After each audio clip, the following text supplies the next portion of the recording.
Researchers try to replicate the infamous formaldehyde study, but can't. Just about everyone is familiar with the famous formaldehyde study. That's probably the biggest and most well-known study ever done on vaping. It's brought up at least once a week on popular vaping groups on Facebook and online forums, despite it having been debunked many times and in many ways. If you're not familiar with it, this study was published by the New England Journal of Medicine in early 2015.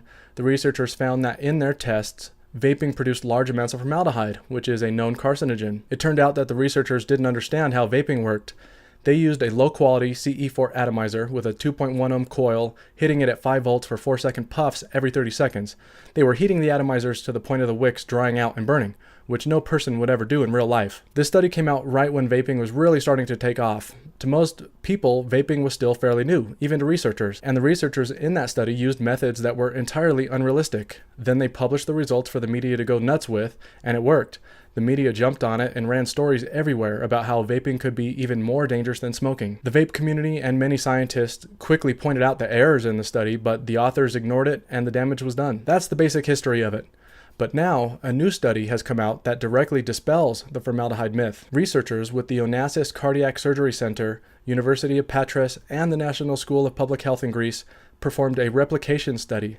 The research team includes the well-known vaping advocate Dr. Konstantinos Farsalinos. They use the same equipment and e-liquid, the same puff duration, and the same voltage settings. 88% of the time, dry puffs were recorded at around 4.2 volts. So the researchers determined 4 volts to be the maximum realistic setting that a person would use.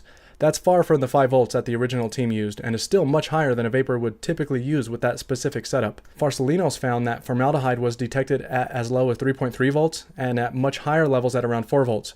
Using this equipment, the daily exposure of consuming 3 grams of e-liquid, or about 3 mils, is 32% lower than smoking an entire pack of 20 cigarettes. Interestingly, Farsalinos used real people in the study, and what's funny is that none of the participants were willing to try the setup at 5 volts because they knew how bad of a dry hit they would get. I'd be really interested to see what kind of results researchers would get with the devices that we use today. Anyway, hopefully this settles it once and for all.